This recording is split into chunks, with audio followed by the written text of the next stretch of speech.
Assalamualaikum warahmatullahi wabarakatuh.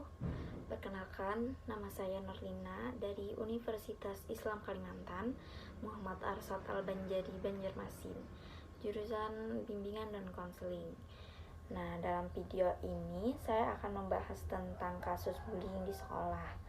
Sebelum membahas lebih dalam tentang bullying, sebaiknya kita tentu mengetahui dulu tentang pengertian dari bullying. Bullying atau dalam bahasa Indonesia dikenal sebagai penindasan yang mempunyai arti yaitu segala bentuk penindasan atau kekerasan yang dilakukan dengan sengaja oleh satu orang atau sekelompok orang yang lebih kuat atau berkuasa terhadap orang lain dengan tujuan untuk menyakiti dan dilakukan secara terus-menerus. Kemudian perilaku bullying terbagi menjadi beberapa jenis, yaitu physical bullying, verbal bullying, dan cyberbullying. Physical bullying atau perundungan fisik tentunya menjadi jenis bullying yang paling jelas. Dalam kasus bullying secara fisik, pelaku berusaha untuk mendominasi seseorang secara fisik. Dalam berbagai kasus, bullying menimpa remaja dan anak-anak. Hal fisik yang dilakukan bisa berupa menendang, memukuli, dan kekerasan fisik lain yang membuat korban takut pada pelaku dan menuruti apa yang pelaku inginkan. Yang kedua ada verbal bullying atau perundungan secara verbal. Perundungan secara verbal ini sering kita lakukan tanpa sadar atau tanpa memahami bahwa hal tersebut salah. Saat seseorang membuli orang lain, biasanya pelaku menggunakan kata-kata yang kasar atau menggunakan bahasa yang merendahkan korban dan membuatnya merasa rendah dan tak percaya diri. Pelaku bullying tipe ini biasanya secara berlebihan mengejek orang lain, mengatakan hal-hal yang meremehkan dengan maksud untuk menyakiti perasaan orang lain atau mempermalukan korban di depan orang lain. Kalau kita sering mengejek teman dan mengatakan hal-hal yang merendahkan, itu termasuk bullying.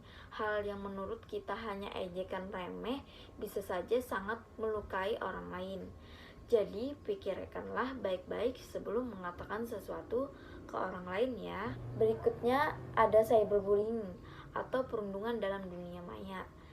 Ialah jenis perundungan atau bullying dengan menggunakan teknologi digital. Hal ini dapat terjadi di media sosial, platform chatting, platform bermain game, dan ponsel. Cyberbullying merupakan perilaku berulang yang ditujukan untuk menakuti, membuat marah, atau mempermalukan mereka yang menjadi sasaran di media sosial. Contohnya termasuk menyebarkan kebohongan atau memfitnah tentang seseorang di media sosial. Yang kedua, memposting foto memalukan tentang seseorang di media sosial. Yang ketiga, mengirim pesan atau ancaman yang menyakiti melalui platform chatting seperti WhatsApp. Menuliskan kata-kata yang menyakitkan pada kolom komentar media sosial seseorang. Selanjutnya, meniru atau mengatasnamakan seseorang, misalnya dengan akun palsu atau masuk melalui akun seseorang dan mengirim pesan jahat kepada orang lain atas nama mereka. Bullying secara langsung atau tatap muka dan cyberbullying seringkali dapat terjadi secara bersamaan. Namun cyberbullying meninggalkan jejak digital sebuah rekaman atau catatan yang dapat berguna dan memberikan bukti ketika membantu menghentikan perilaku salah ini. Masuk ke pembahasan ketiga, yaitu dampak dari bullying. Kasus bullying yang kerap terjadi dalam dunia pendidikan di Indonesia kian memprihatinkan. Hasil kajian Konsorsium Nasional Pengembangan Sekolah Karakter tahun 2014 menyebutkan hampir setiap sekolah di Indonesia terdapat kasus bullying dan kebanyakan yang dilakukan hanya bullying secara verbal. Kemudian kita masuk ke pembahasan selanjutnya, yaitu beberapa dampak yang ditimbulkan akibat perilaku bullying. Dampak terhadap korban bullying yang pertama adalah depresi dan kecemasan secara berlebihan. Hal ini juga mengganggu pola tidur korban. Dampak yang kedua adalah rendahnya rasa percaya diri. Hal ini mengakibatkan korban yang semulanya ceria menjadi pendiam, sering menyendiri, bahkan menjadi penakut. Yang ketiga yaitu mengakibatkan korban menjadi sulit percaya pada orang lain akibat trauma yang dialaminya. Kemudian yang keempat, turunnya prestasi anak atau hilangnya semangat belajar. Anak menjadi takut untuk ke sekolah karena akan bertemu dengan pelaku yang membulinya. Yang kelima, sulit menemukan jati diri sehingga tidak tahu tujuan hidupnya akan kemana. Maka hal ini bisa menyebabkan ke dampak yang keenam, yaitu bunuh diri. Korban menganggap dirinya tidak berdaya dan lelah untuk melewati hari-hari yang penuh penghinaan terhadap dirinya. Makanya korban memilih untuk mengakhiri hidupnya. Kenapa sih seseorang melakukan tindakan bully?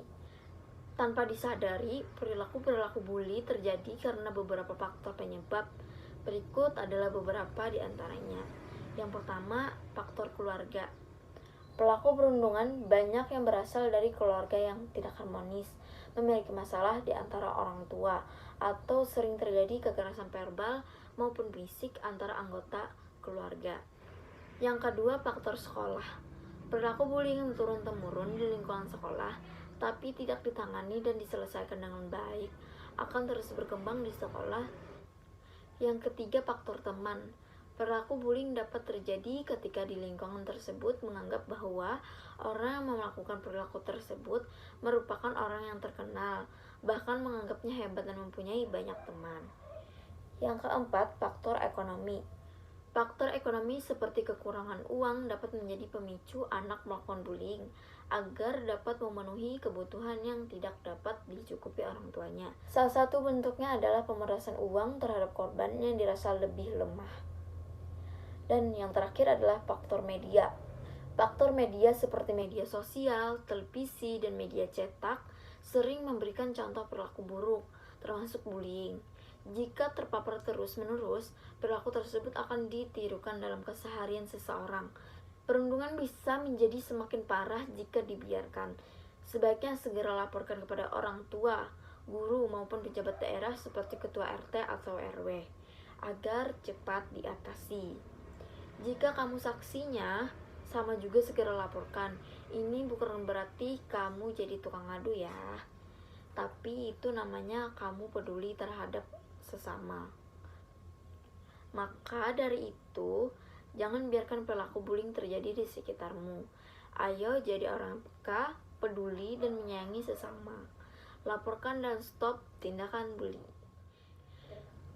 Terima kasih atas kesediaannya untuk menonton video ini. Apabila ada kata-kata saya yang kurang berkenan, saya minta maaf. Wassalamualaikum warahmatullahi wabarakatuh.